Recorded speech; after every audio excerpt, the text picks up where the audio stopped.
Hello world! Sometimes we met someone and find ourselves so attracted to them and that all we can think about how they make us feel. We don't stop to think about whether or not we share the same passion or care about the same things. We decide that this person is what we care about and they become the object of our passion. Maybe you feel that opposite attracts and this person could balance you out. All too often, though this leads to a lack of connection with no much in common and not much to talk about. The two most important things to look for in a potential partner is find someone with a similar heart and similar lifestyle. You want someone who shares your values, morals, and can love you at the same level as you, and you want someone to enjoy doing what you love with having to force it or change yourself. When you met someone that does share your interests, someone that actually gets you excited about the things you love, someone that reignites that fire in you, the kind of person that just gets you. That's when the magic happens because you have a life partner, a best friend, someone that is excited about sharing their adventure with you. This is a soul connection, the kind that only thrives and grows, the kind of connection that makes life worth looking forward to, by Joel Clemons. On the post of Anna, she captioned it with, "As you are shifting, you will begin to realize that you are not the same person you used to be. The things you used to tolerate have become intolerable. When you once remained quiet, you are now speaking your truth. Where you once battle and argue, you are now choosing to remain silent. You are beginning to understand the value of your voice, and there are some situations that no longer deserve your time, energy, and focus. Do you identify with this? Because this is now the story of my life." Do you believe, guys, as to what Anna said, that your life unfolds in proportion to your courage? Wow! Anna on her blue light protection glasses as she said, "I trust and worship Kochanska Optica for years. If you need glasses of different ointments, Ole is primarily a woman with enormous experiment and for me, the only right address." Time for exercise. Let's all join Anna in this exercise, walking lungs. The emphasis on the gluteal muscle by bending the torso. The front leg was defiled at the ankle or above the toes. Let's look. To się kameruje, tutaj modelka pięknie wykonuje, cofaj bioderko, bo chcemy dziś zaktywować oczywiście pośladek. Cofamy bioderko, za duży wykrok. Trochę krótszy wypad, a bardziej, o właśnie, tak jest. Krótszy wypad, a bardziej cofamy bioderka, pochylasz się. O. Cyk, pochylasz się. O, super. Teraz pięknie.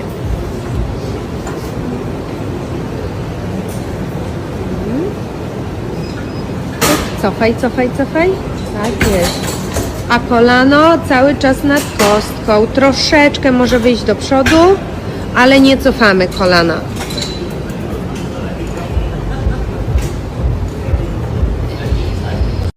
Here, Anna do a Romanian deadlift. Shoulder blades tense and the collarbones slightly bend all the time. We bend over on the tense stomach and buttocks to stretch the back of the thighs and then return to the straight position. We don't straighten our knees all the way. Watch it. Kolejny tor przeszkód. Martwy ciąg rumuński, mój ulubiony. O, spięte łopatki, stopy na szerokość bioder. I na spiętych łopatkach ciężar napięty, rozciągamy dwugłowy poślad. I z wydechem miednica do przodu, tak jest. Raz. I z wydechem dwa.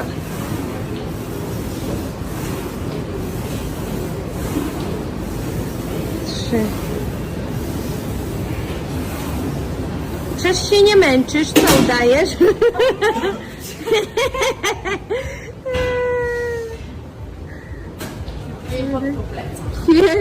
As Anna continue exercise for the back of the shoulders, sometimes less rush, is better because we let smaller muscles work. Same as here. Ok, tył bareczków, wyżej trochę łokietki, pochyl się trochę do przodu. O, właśnie. I tu się staraj nie napinać, tylko bardziej tu otwierasz, o tak, dłońmi dosłownie na tyle, żebyś poczuła tył bareczków, tylko tu, o tyle, już nie dociskaj tu, żebyś łopatkami nie pracowała. I tyle. I z wydechem.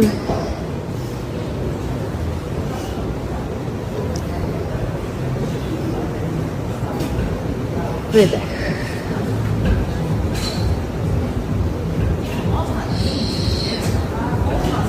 Jak trochę zrotujesz do zewnątrz, do góry łokcie, to jeszcze bardziej poczujesz tu. It's a very devastating news as this is now what the Pacific Palisades look like morning of January 9. So many homes lost in this tragic fire surrounding Los Angeles, California, from the Living on Earth story post.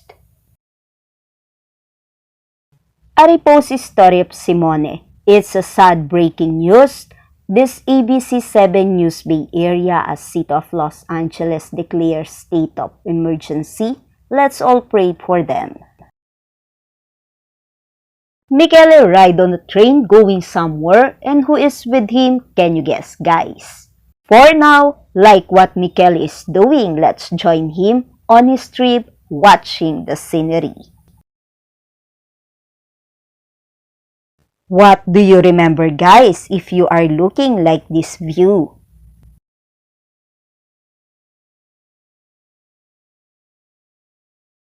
As Michele touched down, where the place he go?